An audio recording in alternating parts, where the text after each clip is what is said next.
So the other day, my wife came to me, and she asked me to fix the timing on her serger. Is this my laptop going to sleep? Yep. Okay. So she asked me to fix the timing on her serger. Well, this is a serger. If you've never seen one before, it's kind of like a sewing machine. It has 2 needles. If you have a sleeve on you right now, you can probably look underneath your sleeve. That's sewn by a serger, most likely. You now know as much about sergers as I did in that moment when she asked me, can you fix the timing on my serger? And I was like, I have no idea what you're talking about or what I'm even supposed to do. That's okay, she said. I have a YouTube video. You can follow it, and you can fix the timing. So the first thing I did is I took the front plate off, and this is what you see when you open up this serger. A whole bunch of different things. And so I start watching the YouTube video, and it explains that there are 2 things that need to be adjusted. First, you have this lever here that goes back and forth, and the arrow is pointing to the screw that you need to turn in order to adjust it. And then you need to make sure that it's in the right spot according to where the needles are. So I had to pull out my caliper and measure 18 millimeters. It was all fun. And then you have this next one, same thing. It goes up and down, and you have to adjust the screw there. And I did this, and I adjusted all the timing, and I was feeling pretty good. It seemed to work, and as soon as I turned it on, it basically jammed up and did not work.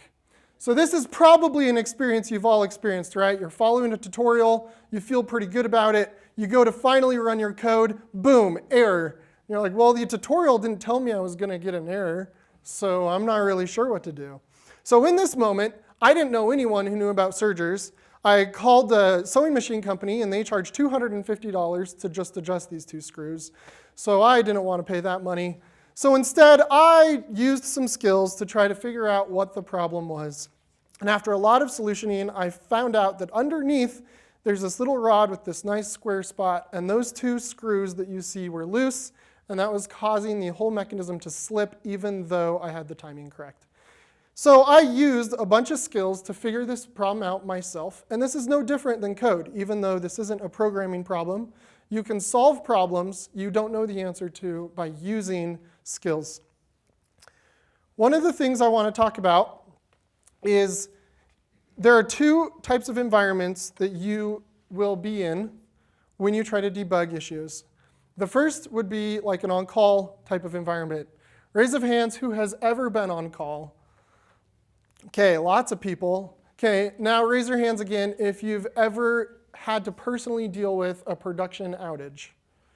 Okay, still lots of people. It is stressful, right? It's very stressful. There's lots of things going on. So that's one type of environment upon which you're trying to debug things. And the other one is going to be 90% of your work. It's when you're just working on a problem, and it's difficult, and you don't know what to do, and you're just trying to figure it out. So the first thing we're going to do is we're going to do a little math test here. So on the next slide, I'm going to have 5 numbers. Try to add them together in your head. If you're not good at math, just try anyway. And what we're going to do is I'm going to hit the slide, and then I'm going to count to 15 seconds. And if you think you know the answer, go ahead and raise your hand as soon as you get the answer. Okay? So let's go. 1, 2, 3, 4, 5, 6, 7, 8, 9, 10, 11, 12, 13, 14, 15. Okay, we have 2 hands raised, 3 hands raised, 4. Okay, maybe 4 hands raised. Okay, the answer, by the way, is 281, in case you're wondering. Yeah, those people feel good about themselves, and everyone else feels dumb. All right, so now we're going to do it again. So one more time, except this time, no time limit. Take your time, think it through. What's the problem? Go ahead.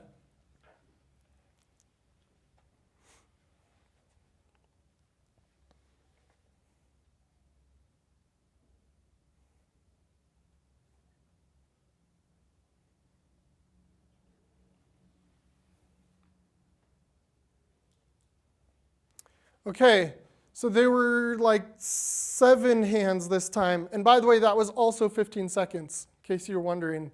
The difference between those 2 being I wasn't yelling at your face counting down to the 15 seconds. So the answer was 215.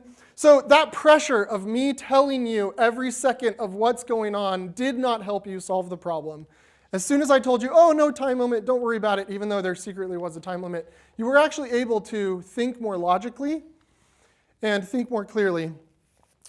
So the first skill that this is talking about is what I'm going to call self-care. If you've ever been on an airplane, your flight attendant is telling you that in case of emergency, the oxygen masks go down. And as I'm sure you remember, they tell you always put the oxygen mask on yourself first before helping others. Because if you're helping a child before you help yourself and you pass out, well, you're both going to die. But if you put it on yourself and then the child passes out, you can still save them by putting on their mask. So you always take care of yourself before helping others. And the same is true at your company. If you're not taking care of yourself, you're actually useless to your company. So you need to make sure that you take care of yourself. And one of the first things that you have to think about is this wonderful Venn diagram that shows all the thoughts that span emotion and logic at the same time. You'll notice there is none.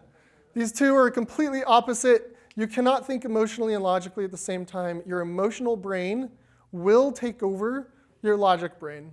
So as long as you have emotion and you're thinking about your emotional response, then you are not thinking logically. So what are emotions? Well, stress, fear, anger, those types of things. When I was yelling at you, or not yelling, but every second I was telling you and counting down, your emotions were kicking in. That was stress, that was anxiety, maybe fear. And as soon as those are coming in, it's really hard for the logic portion of your brain to fill in. All right, so while you're in an emergency, during times of outage, what that looks like is you can do things maybe like breathing exercises to get your head in the game. For me, as soon as I find out the production is down and I need to jump on and try to figure things out, I take a nice quick breath, close my eyes, try to get my head in the game. Maybe a long breath in and a quick breath out, just pushing that emotion out, trying to think as logically as much as possible. The next thing I like to do is find someone else to deal with all communication. When you have something like production being down, some big bug, something going on like that, there is going to be a pile-on where lots of people in the company are going to jump in over time, figure out what's going on, and wanting to ask questions. What's going on? How can I help? What's the impact? And every single time you have to answer those questions, two things are happening. One, you're not focusing on the problem. And two, you're getting emotional. You start feeling like, oh, I haven't fixed it yet. This is a problem. I need to fix it. So it can really help to point that to someone else, get a teammate or a manager or just literally anyone to handle this. And the industry term for this is called an incident manager, but they can handle all that communication, and they can communicate with you directly so that you can focus on the problem and they can deal with all the stuff. And then the next is you want to take a break immediately after containment. Containment is basically the time during an outage where you've kind of controlled the bleeding and you've kind of stopped. Maybe you haven't completely solved it. Maybe you don't know root cause yet, but it's at least contained. And at that moment, you need a break. That can be a really quick break, but get up, get your blood flowing, take a break, get your head in the game, because you still have work to do. You have to find root cause. You have to solve the problem. So it is important to take care of yourself.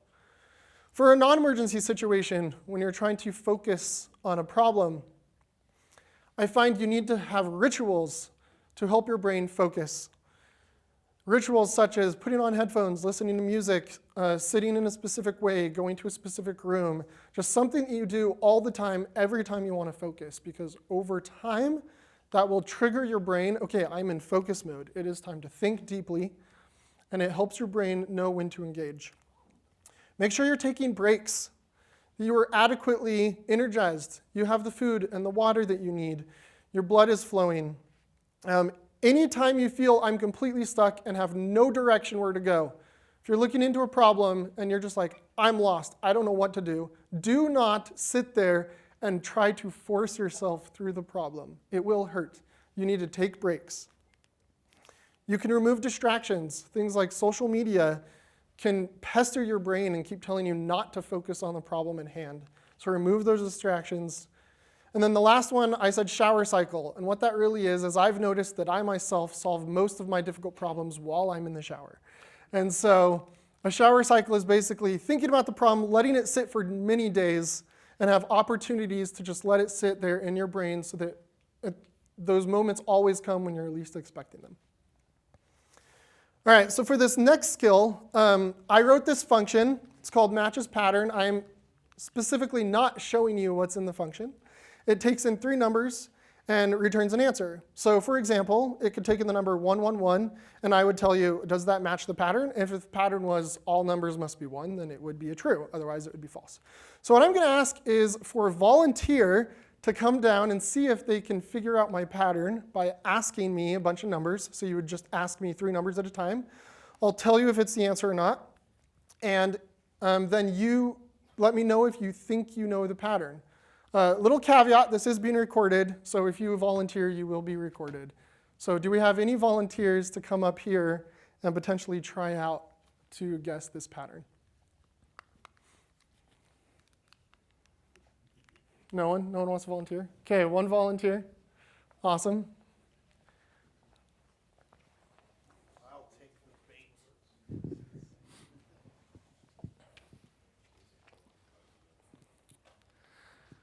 All right, so you can either look at the massive slide or you can come over here. But okay, so I'm going to start you off to make it faster. So I'll give you 3 numbers. So my 3 numbers that do match the pattern are 2, 4, and 8. So now you can just ask more patterns to see if you can figure it out. 4, 8, 16. That matches the pattern. 16, 32, 64. It matches the pattern. Okay, then now that I've found numbers that match the pattern, what was the? So do you think you know what the pattern is? I think I have enough numbers that Okay. I don't know Okay. another. What do you think the pattern is? We're doubling. Okay, that's not the pattern. Do you want to give it one more try? Hold on. 1, 2,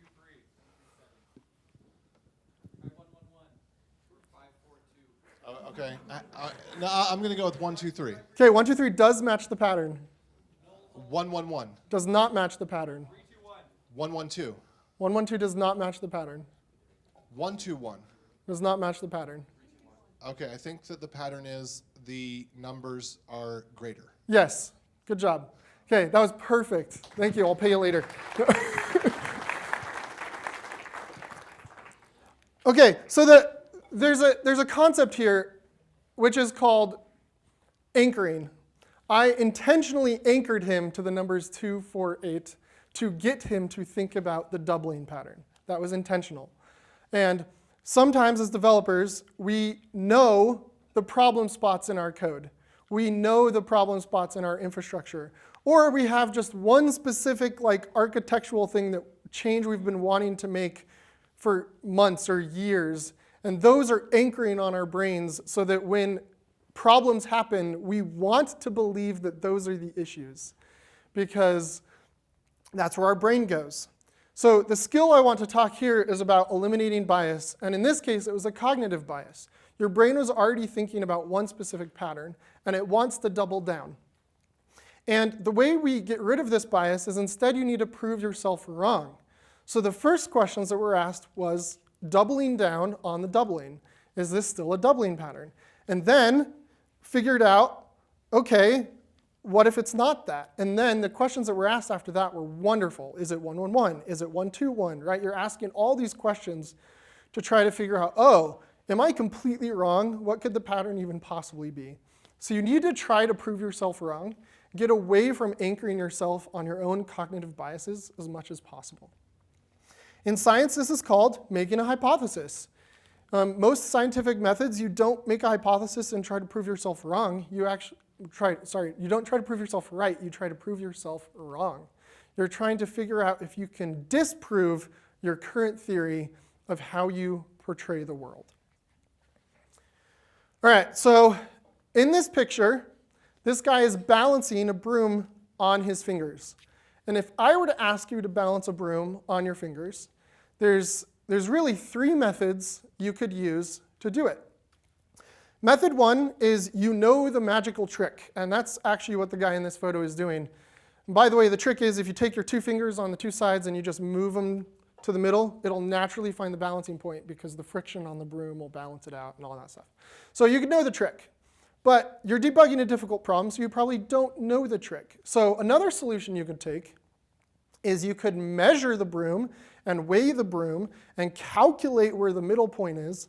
And you could do all that math. You could look it up. You could maybe find a YouTube video. And over time, maybe a couple days or maybe a couple hours, you will know for a fact where the balance point is on this broom.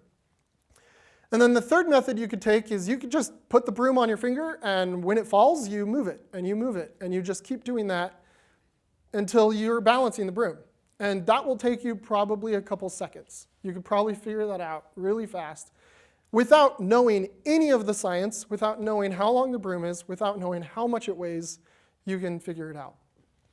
And so the skill I want to talk about is fast feedback, which is as you're trying to debug difficult problems, you will achieve solutions way faster if your feedback cycle is as fast as possible. If you are taking a change and trying to get it all the way to production, and you're waiting through that whole process, maybe an hour, maybe 20 minutes, just to see if your idea worked, that is slow. You need to find a way to get faster feedback. Maybe that means writing a test that you can run locally. Maybe it means somehow running a test against production. You need a way to get fast feedback so that you can iterate on your ideas quickly. If you've ever played Clue, you don't figure out who the murderer is in Clue by finding proof of the murderer. In fact, you find the opposite. You find alibis and proof on who the murderers are not. And only after you have proven everyone innocent except one person do you know who the murderer is. Sometimes we spend far too much time trying to find what the problem spot in our code is, and instead it can be much faster to eliminate the things it's not. And that will help lead us to the problem way faster. And as long as we have fast feedback and we're constantly iterating and constantly trying to prove things wrong, then we will come to the solution a lot faster. If you've ever heard of the term Occam's razor, a lot of people think it means the simplest explanation is the explanation. But what it's actually talking about is as you're doing fast feedback and you're trying to prove ideas wrong, you should start with the simplest explanation. And you should only branch out to the complex explanations if the simple ones no longer make sense because you have disproven them. So Occam's razor would suggest that when you're on a problem, you think of what is the most simple explanation that can possibly explain this issue, and you start there. Can I disprove it? Can I make this not true? You find ways to disprove it, and once you've disproven it, now you move out to more and more complex problems until you finally find the one that must be the issue. The next skill I want to talk about is asking questions. If you're stuck, you can definitely ask questions. Nothing is saying you have to do this alone. Sometimes you do have to do it alone, but luckily there is the internet, so we can always ask the internet. So the internet is one person you could ask. You can also ask a mentor, a manager, the company expert, even a rubber duck. If you've ever heard the concept of the rubber duck, just asking the question out loud will often help you find the answer. So many times I have found a coworker and said, hey, I have a question for you. And I go to explain the situation for 5 minutes. They look at me with a confused face, and I say, you know what? I solved it. Never mind. And I move on. So that's who you can ask. And when you ask, do not go to someone and say, please help me, because you are asking them to interrupt their work, and you're potentially saying, I think you're the expert, even if they're not. It can be better to ask them, who would be the best person to ask for this type of situation? And if they are, they'll be like, oh, I can help you with that, no problem. And if they're not, then it allows them to point you to a better person to ask. Another thing you should not do is you should not say, hey, I have this bug in my code, or hey, I ran your function and I got an error. Could you please help? Instead, you should say, hey, this is the error I got. Here's the stack trace. Here's what I tried. Here's the full output. Now can you help me? You're trying to put the onus on you and not the answerer, because as they spend less time trying to understand your question, they'll be able to spend more time helping you get to the actual answer. And the one way to do this is you have a minimal complete verifiable example. And this is a concept from Stack Overflow that basically says, if you have an issue you're taking to someone else and you want them to help you, try to make your issue as minimal and complete as possible so that others can run it. One example would be you have this large code base and you're getting an error when you call a function. Instead, can you take that into an open source, very small library to try to show your example? And 90% of the time when I do this, I find my problem before asking the other individual for help. Because by trying to complete it and making it more minimal, I find what the real issue is. The next skill is observability. Make sure you can get data on everything that you have. Stop spelunking. Stop going through your logs and trying to get everything you can through logs. Logs are great for data that you might want later, but they are a terrible tool for in the moment while production is down trying to find things. Turn all that data, anything that you typically get from logs, if you have any workflow where you're like, let's go to the logs, find a tool for it. This is an example of a distributed tracing tool. It's basically a stack trace, but for lots of services. So if A was a service and D was a service, you would see how a request went through various services, and you'd be able to figure out what is really going on, where is really the error. There are lots and lots of error tracing, distributed tracing libraries that will help you get to the bottom of these things. So use those tools. Stop using your logs as much. Find ways to get observability. The last skill is postmortems, which means anytime you have an outage or you've debugged a problem, go over it. What was wrong? What could be improved? Even if it was just you and it took you too long to solve a problem, longer than you wanted, have your own retrospective with yourself. You don't need to involve anyone. And what you're trying to do is you're not trying to focus on what actually happened. The past is over. You're not trying to rehash the past.